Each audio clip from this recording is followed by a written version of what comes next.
Assalamualaikum warahmatullahi wabarakatuh.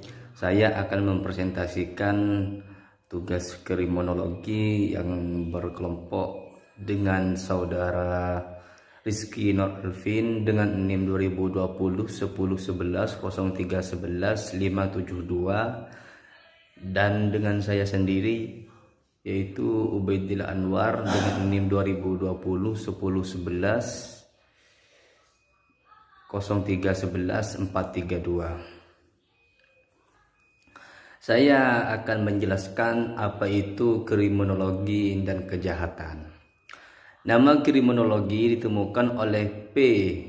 Topionar pada tahun 1830 sampai 1911, seorang ahli antropologi asal Perancis. Secara harfiah, kriminologi berasal dari kata crimen yang berarti kejahatan atau penjahat dan logos yang berarti ilmu pengetahuan. Maka kriminologi dapat berarti ilmu tentang kejahatan dan penjahat. Definisi tentang kriminologi banyak dikemukakan oleh para sarjana. Masing-masing definisi dipengaruhi oleh luas lingkupnya bahan yang dicakup dari kriminologi. Beberapa sarjana terkemuka memberikan definisi kriminologi sebagai berikut. Yang pertama yaitu Edwin H. Sutherland. Menurut beliau, kriminologi adalah kumpulan pengetahuan yang membahas kenakalan remaja dan kejahatan sebagai gejala sosial. Jadi menurut beliau, kriminologi adalah suatu ilmu yang mempelajari tentang kenakalan remaja dan kejahatan sebagai gejala sosial. Jadi kejahatan remaja dan gejala sosial itu masuk pada definisi yang disebutkan oleh Edwin H. Sutherland. Beda pula dengan J. Constance, yaitu menurut beliau kriminologi adalah suatu ilmu pengetahuan yang bertujuan untuk menentukan faktor-faktor yang menjadi sebab musabab terjadinya kejahatan dan penjahat. Jadi sangat berbeda dengan pendapat yang pertama.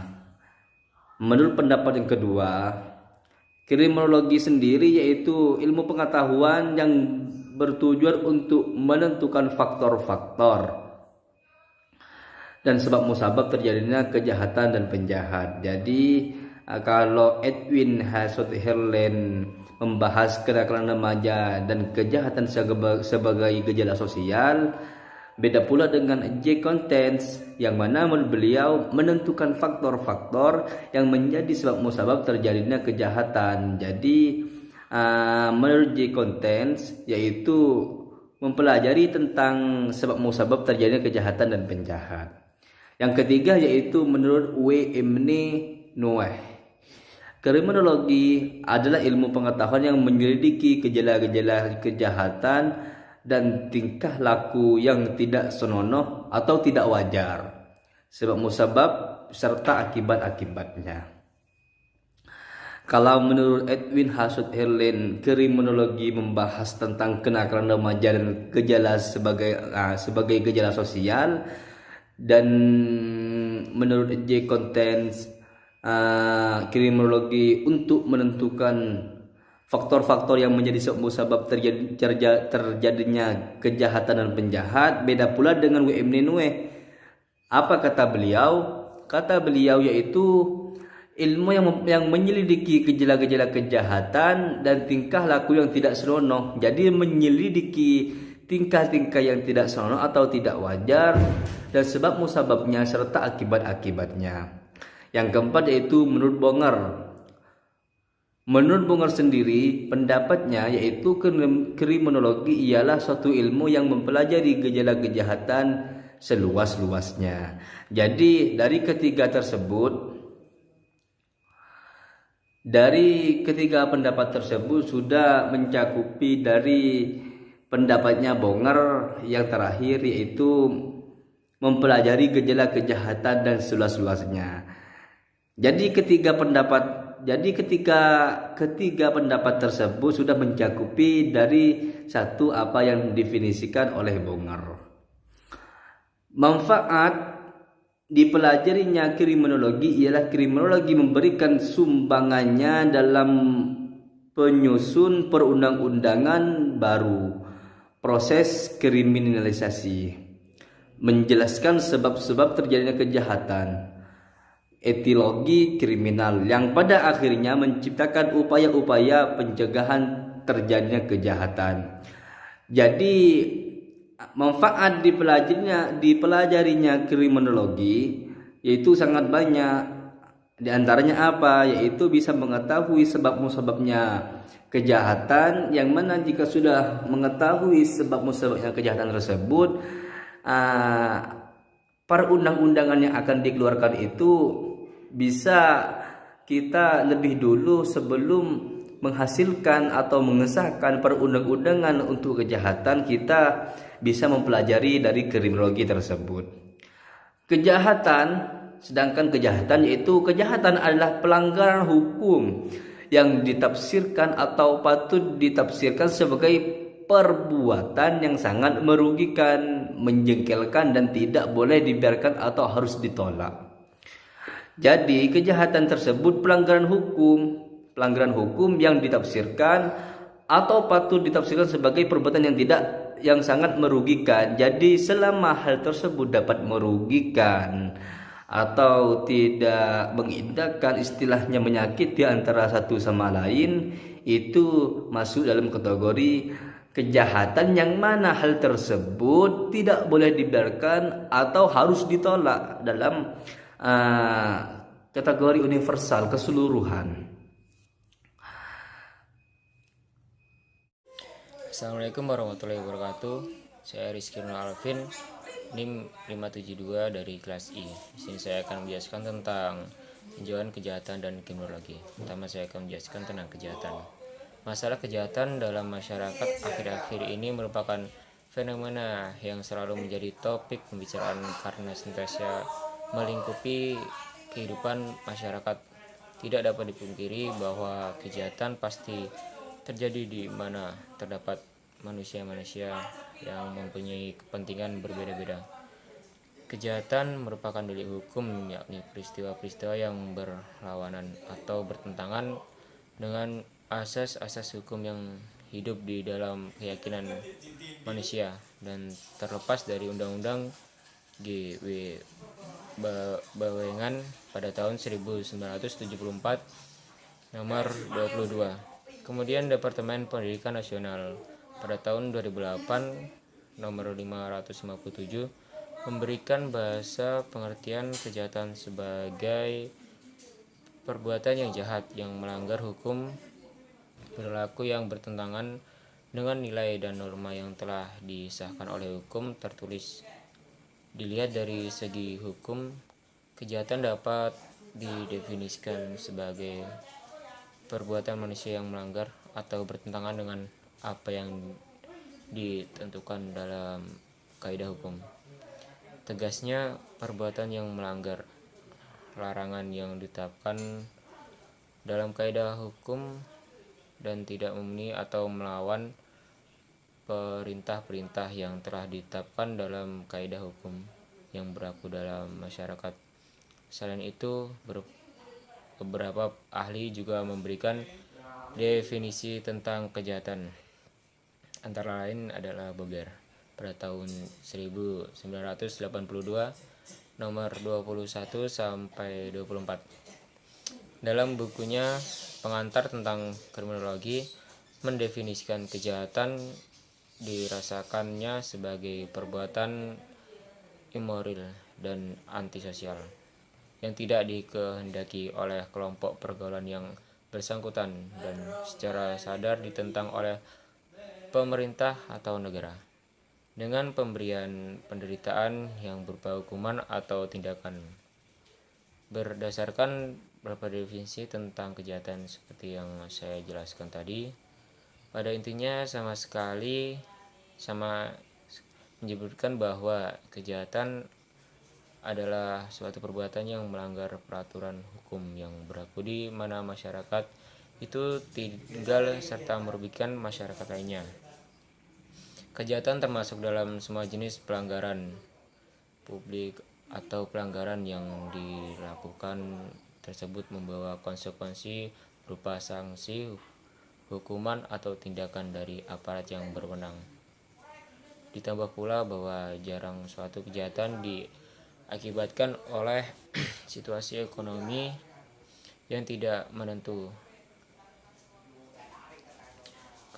Selanjutnya saya akan menjelaskan tentang tinjauan kriminologi. Pengertian kriminologi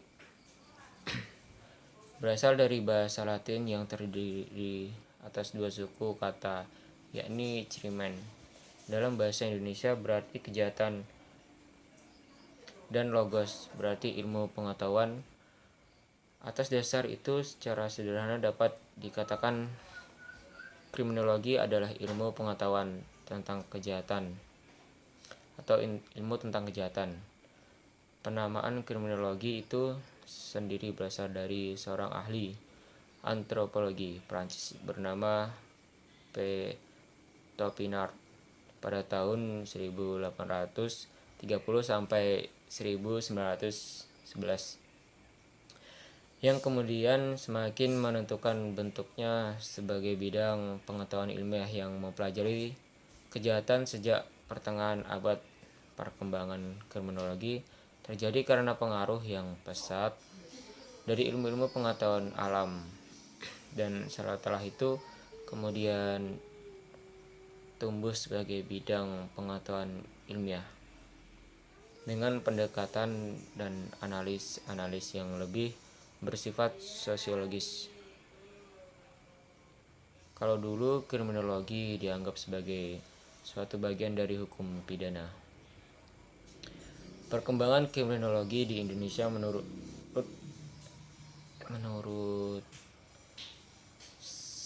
Stepi sebaiknya ditekankan kepada inventarisasi data dan penelitian dalam rangka menyusun teori-teori yang serasi dan relevan untuk Indonesia yang memang belum ada, atau kalau sudah ada belum juga dipublikasikan.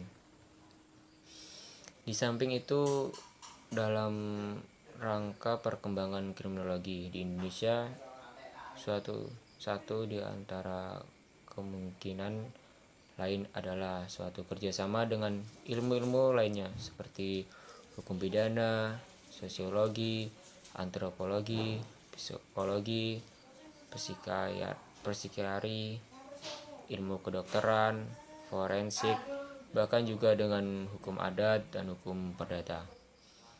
Jadi jelas bahwa untuk pertumbuhan kriminologi memerlukan pendekatan, sebab pada dasarnya kriminologi merupakan suatu ilmu yang bersifat terbuka. Kriminologi dapat dikatakan sebagai ilmu menyelidiki dan mempelajari tentang kejahatan. Selain itu, yang menjadi perhatian dari perumusan kriminologi adalah mengenai pengertian kejahatan. Kriminologi merupakan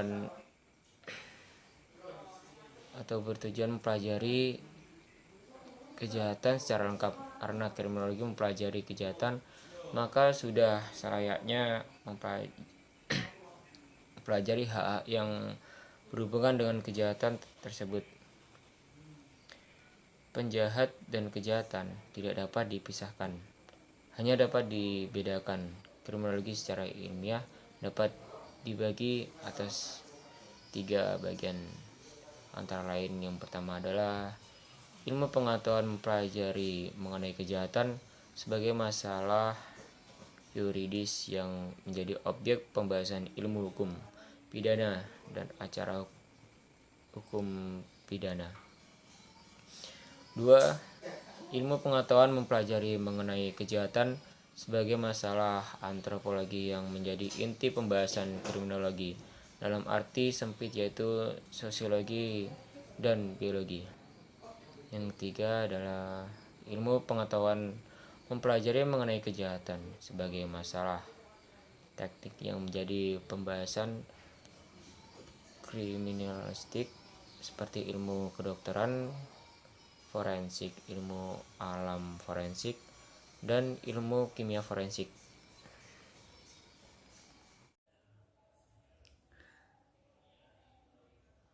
Mazhab positif Italian dan mazhab lingkungan dalam memandang persoalan penjahatan. Ahli penyelidikan kejahatan dalam mazhab ini yang terkenal ialah Dr. Cesare Lamborghini yang mengemukakan pendapatnya dalam buku El Homo Delinquens. Beliau adalah seorang mahaguru pada sebuah universitas di Turin, di Italia, dalam ilmu kedokteran, kehakiman, dan psikiatri, dan menjadi dokter jiwa di sebuah penjara di Italia. Beliau telah menyelidiki dan mengukur bentuk badan dan tengkorak dari kurang lebih 350 orang hukuman. Dari penyelidikan ini ditarik kesimpulan bahwa memang ada orang jahat semenjak lahirnya, dan tiap penjahat itu mempunyai banyak sekali sifat-sifat yang menyimpang dari orang-orang biasa. Hal itu dapat terlihat dari yang pertama, bisa dilihat dari keadaan fisiknya atau bentuk badannya, yang mana dari keberbedaan fisiknya tersebut mengenai yang pertama, yaitu kening kepala yang menonjol di depan dan dahi agak miring. Yang kedua yaitu mata kecil yang letaknya sangat dalam yang berada pada rongga mata besar. Yang ketiga yaitu rahang yang menonjol ke depan. Yang keempat yaitu lubang yang hidung yang terlalu besar. Yang kelima yaitu rambut keriting. Perbedaan yang kedua dari hal orang biasanya yaitu dapat dilihat dari keadaan psikis atau jiwanya. Yang pertama bisa dilihat dari tidak mempunyai perasaan menyesal dan rasa belas kasihan pada sesama manusianya atau kepada hewan. Yang kedua yaitu perasaan sampai sakitnya berkurang ketika dipukul. Yang ketiga yaitu gila hias. Yang keempat yaitu kejam. Yang kelima itu tak tahu agama, tak berberi kemanusiaan, dan lain-lain. Dengan tabiatnya, orang dapat dibedakan dari segi suka totong atau membuat lukisan pada lengan, dada, dan lain-lain, seperti misalnya tato yang dilukiskan pada lengan dan lain sebagainya. Yaitu yang kedua yaitu suka meminum minuman keras. Yang ketiga yaitu main judi-judi dan lain-lain. Kriminologi dan pakar lainnya dengan demikian mengategorisasikan kejahatan lingkungan dalam cara yang bervariasi, dan bagaimana mereka melakukannya mempunyai implikasi untuk belajar perusakan lingkungan. Sebagai contoh, Cirimben mendiskusikan kejahatan lingkungan dalam kaitan dengan kejahatan primer dan sekunder. Kejahatan hijau grand trimmings dengan luas didefinisikan secara sederhana sebagai kejahatan melawan lingkungan. Kejahatan primer adalah kejahatan yang aktual di mana menghasilkan secara langsung pembinasaan dan degradasi sumber-sumber daya bumi melalui tindakan manusia, sebagai contoh pembakaran hutan. Kejahatan sekunder atau kejahatan hijau simbiotik adalah kejahatan yang berkembang keluar dari teguran-teguran sosial yang bersumber dari aturan-aturan yang berusaha untuk mengatur bencana akan lingkungan, seperti limbah buangan beracun yang tidak sah. Jadi kejahatan sekunder adalah kejahatan simbiotik yang berkembang yang berkembang keluar dari teguran-teguran sosial yang bersumber dari aturan berusaha yang mengatur bencana. Jadi kejahatan sekunder adalah sesuatu tindakan yang sudah keluar dari lingkup kemanusiaan. Selanjutnya saya akan menjelaskan tentang mazhab Italia atau mazhab positif dan kejahatan lingkungan. Pertama saya akan menjelaskan tentang mazhab Italia atau mazhab positif. Peneliti modern yang berusaha menjelaskan faktor-faktor kejahatan biasanya dialamatkan pada Kaisar Lombroso pada tahun 1835 sampai 1909, seorang peneliti Italia yang sering dianggap sebagai the father of modern criminology. Era Lombroso juga menandai pendekatan baru dalam menjelaskan kejahatan, yaitu mazhab klasik menuju mazhab positif.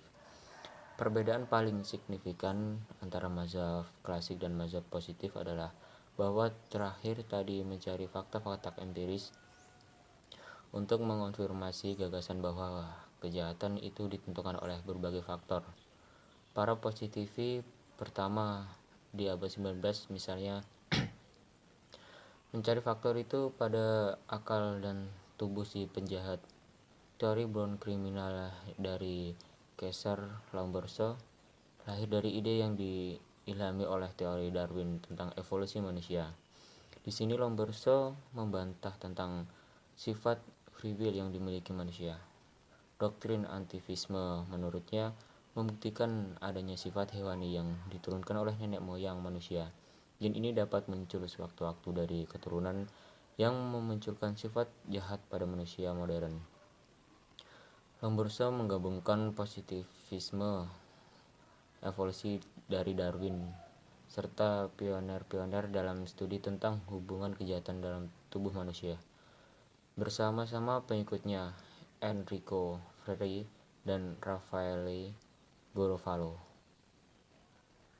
Lombroso membangun suatu orientasi baru, mazhab Italia atau mazhab positif, yang mencari penjelasan atas tingkah laku kriminal, eksperimen, dan penelitian ilmiah. Ajaran inti dalam penjelasan awal Lombroso tentang kejahatan adalah bahwa penjahat mewakili suatu tipe keanehan keganjilan fisik yang berbeda dengan non-kriminal. Lombroso mengklaim bahwa para penjahat mewakili suatu bentuk kemerosotan yang termanifestasikan dalam karakter fisik yang merefleksikan suatu bentuk dari evolusi. Selanjutnya adalah kejahatan lingkungan. Definisi kejahatan berdasarkan ketentuan perundang-undangan sejak abad ke-16 merujuk pada tindakan atau perilaku yang dilarang, dibuat dan dihukum oleh hukum tentang kejahatan, sedangkan para pakar kriminologi yang lahir berpendapat bahwa pengertian kejahatan dari sudut pandang hukum atau perundang-undangan masih memiliki ruang yang terbatas, seperti terabaikannya permasalahan tentang kejahatan kerah putih atau kejahatan yang dilakukan oleh orang-orang terhormat. Oleh karena itu, dibutuhkan banyak cara dan pendekatan untuk memahami kejahatan. Pendekatan konsensus melihat bahwa masyarakat memiliki suatu persepsi atau asumsi yang sama dalam melihat kejahatan, sementara pendekatan konflik melihat bahwa kejahatan merupakan suatu istilah yang muncul akibat adanya perbedaan-perbedaan gagasan di masyarakat yang pada dasarnya juga memiliki tingkat dan kelompok kepentingan yang berbeda pula. Dalam pandang konflik, kejahatan merupakan suatu definisi yang diberikan oleh kelompok kepentingan yang lebih berkuasa atau dominan terhadap kelompok kepentingan yang minoritas dengan menerapkan atau menjalankan suatu sistem penghukuman dan operasi bagi yang melanggar peraturan tersebut. Upaya penanggulangan kejahatan lingkungan adalah perbuatan melawan hukum berupa pencemaran dan atau perusakan atas lingkungan hidup, baik lingkungan alam atau fisik, lingkungan buatan, maupun lingkungan sosial budaya yang dilakukan oleh anggota masyarakat atau badan hukum Misalnya penghancuran hutan di bagian hulu akan melahirkan implikasi yang berarti berantai hingga bagian hilir serta manusia di dalamnya atau yang disebut dengan efek akumulatif. Selain merusak hutan, memberikan efek terhadap hidrologi air, kemudian diikuti bencana banjir, longsor, kekeringan, gagal panen, gagal tanam, dan kebakaran hutan. Korban yang paling pertama menderita adalah mereka yang tinggal di sekitaran wilayah yang berdekatan dengan terjadi kerusakan hutan tersebut. Upaya pencegahan kejahatan dapat berarti menciptakan suatu kondisi tertentu agar tidak terjadi kejahatan, memberikan batasan tentang pencegahan kejahatan sebagai suatu usaha yang meliputi segala tindakan yang meliputi tujuan yang khusus untuk memperkecil ruang segala tindakan yang punya tujuan khusus untuk memperkecil ruang lingkup kekerasan dari suatu pelanggaran, baik melalui pengurangan ataupun melalui usaha-usaha pemberian pengaruh kepada orang-orang yang berpotensi dapat menjadi pelanggar serta kepada masyarakat umum. Penanggulan kejahatan dapat diartikan secara luas dan sempit. Dalam pengertian yang luas, maka pemerintah beserta masyarakat sangat berperan. Bagi pemerintah adalah keseluruhan kebijakan yang dilakukan melalui perundang-undangan dan badan resmi yang bertujuan untuk menegakkan norma-norma sentral dari masyarakat. Peran pemerintah yang begitu luas, maka kunci dan strategis dalam menanggulangi kejahatan meliputi ketimpangan sosial, diskriminasi nasional, standar hidup yang rendah, pengangguran, dan kebodohan di antara golongan besar penduduk. Secara sempit, lembaga yang bertanggung jawab atas usaha pencegahan kejahatan lingkungan adalah polisi. Macam-macam teori kriminologi menurut mazhab lingkungan. Kejahatan menurut pandangan para pakar kriminologi secara umum berarti adalah perilaku manusia yang melanggar norma hukum pidana atau kejahatan, istilah dalam bahasa Inggrisnya yaitu criminal law, yaitu merugikan, menjengkelkan, menimbulkan korban, sehingga tidak dapat dibiarkan sementara itu. Kriminologi menaruh perhatian terhadap kejahatan itu, yaitu meliputi yang pertama, pelaku yang telah diputus bersalah oleh pengadilan. Yang kedua yaitu dalam white collar crime termasuk yang diselesaikan secara non panel. Yang ketiga yaitu perilaku yang didiskriminalisasi. Yang keempat yaitu populasi pelaku yang ditahan. Yang kelima yaitu tindakan yang melanggar norma. Yang keenam yaitu tindakan yang mendapat reaksi sosial. Menjelaskan tentang macam-macam teori kriminologi menurut mazhab lingkungan. Yang pertama yaitu teori biologis. Tingkah laku sosiopatik atau dilikin pada anak-anak dan remaja dapat muncul karena faktor-faktor fisiologis dan struktur jasmaniah. Seseorang juga dapat cacat jasmani yang dibawa sejak lahir. Antara lain yaitu yang pertama melalui gen atau plasma pembawa sifat dan keturunan, atau melalui kombinasi gen. Dapat juga disebabkan oleh tidak adanya gen tertentu, yang semuanya bisa memunculkan penyimpangan tingkah laku dan anak-anak menjadi delikuen secara potensial. Melalui pewaris tipe-tipe yang kedua melalui pewaris tipe-tipe kecenderungan yang luar biasa atau abnormal, sehingga membuahkan tingkah laku dilikin. Yang ketiga yaitu melalui pewarisan kelemahan konstitusi anal jasmaniah tertentu yang menimbulkan tingkah laku dilikin atau sosiopatik. Misalnya cacat bawaan yaitu berjari-jari pendek dan diabetes, sejenis penyakit gula, itu erat berkolerasi dengan sifat-sifat kriminal serta penyakit mental. Peneliti modern berusaha menjelaskan faktor-faktor kejahatan biasanya dialamatkan pada Cesare Lombroso pada tahun 1835 sampai 1909, seorang peneliti Italia yang sering dianggap sebagai the father of modern criminology. Era Lombroso juga menandai pendekatan baru dalam menjelaskan kejahatan, yaitu mazhab klasik menuju mazhab positif, teori psikogenesis. Teori ini menekankan sebab-sebab tingkah laku dilakukan anak-anak dari aspek psikologis atau isi kejiwaannya, antara lain faktor intelijensi, ciri kepribadian, motivasi, sikap-sikap yang salah, fantasi, rasionalisasi, internalisasi diri yang keliru, konflik batin, emosi yang kontroversial, kecenderungan psikopatologis, dan lain-lain. Kurang lebih dari 90% dari jumlah anak-anak berperilaku jahat berasal dari kalangan keluarga berantakan atau broken home. Kondisi keluarga yang tak bahagia dan tidak beruntung jelas membuahkan masalah psikologis, personal, dan attachment yang terganggu pada diri anak, sehingga mereka mencari kompensasi di luar lingkungan keluarga guna memecahkan kesulitan batinnya dalam bentuk perilaku jahat. Ringkasnya, perilaku jahat anak-anak merupakan relasi terhadap masalah psikis anak-anak itu sendiri. Pendekatan psikoanalitik masih tepat menonjol dalam menjelaskan baik fungsi normal maupun asosial. Meski dikritik, 3 prinsip dasarnya menarik kalangan psikologis yang mempelajari kejahatan, yaitu yang pertama, tindakan dan tingkah laku orang dewasa dapat dipahami dengan melihat pada perkembangan masa kekanak-kanakan mereka.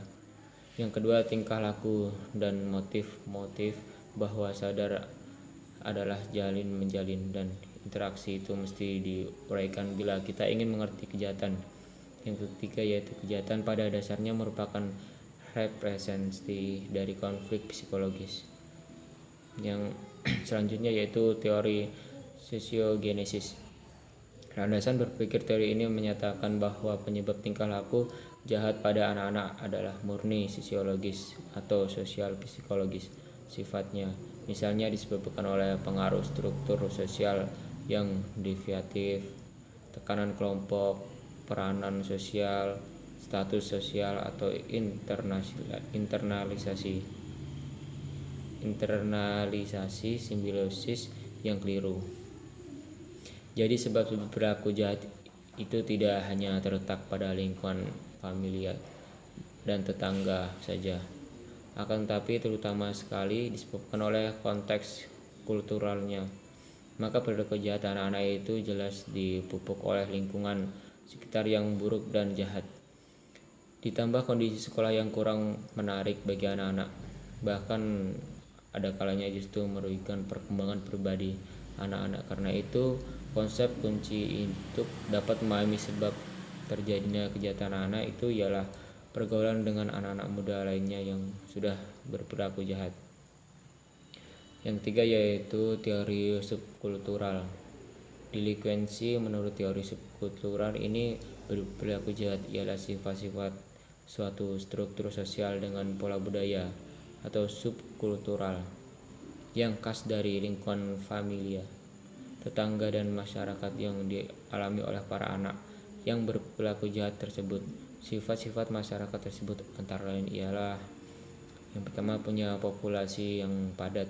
Kedua, status sosial ekonomis penghuninya rendah. Yang ketiga, kondisi fisik perkembangan yang sangat buruk. Yang keempat, banyak disorganisasi familiar dan sosial bertingkat tinggi. Karena itu, sumber utama kemunculan perilaku jahat anak adalah subkultural, perilaku jahat dalam konteks yang lebih luas dari kehidupan masyarakat. Sekian dari kelompok kami. Bila ada kesalahan itu memang pribadi dari kami.